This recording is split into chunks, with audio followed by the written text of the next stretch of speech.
Service करता हूँ private job में। कहाँ से आए हैं? फरीदाबाद। फरीदाबाद। महाराज जी का सत्संग आप कितने दिनों से सुन रहे हैं? जी मेरे पिताजी सुनते हैं और मैं उनके साथ बैठता हूँ, तो काफ़ी अच्छा लगता है। काफ़ी टाइम हो गया, करीब साल 1.5 साल हो गया उसमें, तो काफ़ी अच्छा रहता है। पहले से आपका अध्यात्म से जुड़ाव था या अभी सत्संग सुनने के बाद?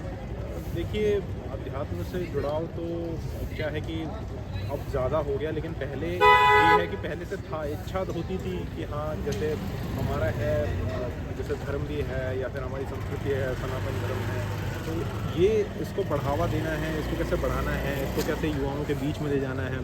क्योंकि हमारी जो जनरेशन है ये मतलब बहुत ज़्यादा इससे जुड़ी हुई नहीं थी। जिससे आप देखेंगे, आप पिछले 4-5 सालों में जितना बढ़ के आया है, उससे पहले इतना नहीं था। तो ये होना चाहिए, और क्योंकि हर किसी को अपने बारे में जानना चाहिए। इतिहास ही है हमारा, लेकिन ये हमें गलत तरीके से बताया जाता है। तो ये क्योंकि हमारा इतिहास है तो हमें पता होना चाहिए। अगर आपको नहीं पता होगा तो आपका भविष्य भी कैसे बनेगा। सबसे बड़ी गलती आप किसको मानते हैं कि जो हमें नहीं पता है, तो ये तो बचपन से हमें सिखाया जाना चाहिए था, लेकिन किसकी गलती मानते हैं?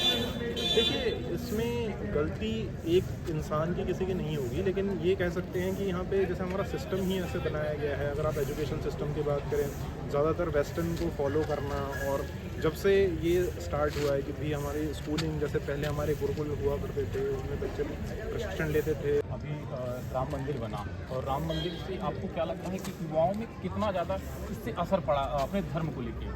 जी, ये बहुत अच्छा आपने सवाल पूछा है। जो राम मंदिर का है, राम मंदिर मेरे लिए जो है एक बहुत बड़ा आस्था है, प्रत्येक हिंदू के लिए एक बहुत बड़ा आस्था का प्रतीक है।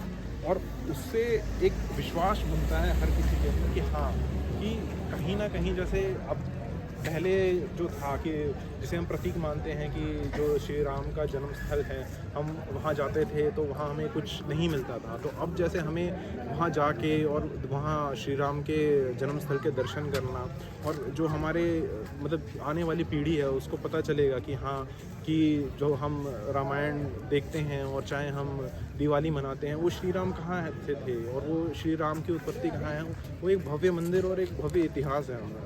तो वो बहुत बड़ा कदम है मेरी तरफ में। घर से, क्योंकि जब बालक छोटा होता है उस समय अगर अपने धर्म के बारे में बताया जाए तो कुछ ज़्यादा ही उसके अंदर अपने धर्म को लेकर जागरूक होगा। क्योंकि देखिए, क्योंकि जब एक छोटे बच्चे को पता रहेगा तो वो उसके बारे में और जानने के लिए उत्सुकता करेगा। जब उसका इंटरेस्ट उस चीज़ में आएगा ही नहीं, जब बचपन से ही नहीं उसके अंदर ये डाला जाएगा कि वो क्या है, उसकी हिस्ट्री क्या थी या फिर उसका इतिहास क्या था, वो कहाँ से उत्पत्ति हुई, तो ये सब चीज़ें बहुत ज़रूरी है जो कि एक बचपन से ही आनी चाहिए।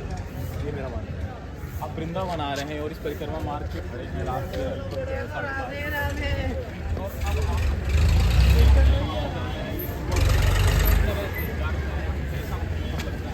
राजे रूह की मेरे को बहुत खुशी होती है कि जैसे जैसे जैसे ये बढ़ रहा है और बढ़ना जो है इस हिसाब से है। प्रत्येक जो एक सनातनी हिंदू है, जो क्षमता है वो पूरे विश्व में फैलनी चाहिए, क्योंकि यही एक मुझे लगता है जरिया जिससे पूरे विश्व में, चाहे शांति है, चाहे आप विज्ञान कह सकते हैं, जो चीज़ें पहले से हमारे संस्कृति में है या चाहे पहले से हम फॉलो करते आए हैं, वो हम काफ़ी चीज़ें छोड़ चुके हैं या फिर हम उनको मतलब नकार देते हैं। लेकिन उनकी उत्पत्ति वेदों में है।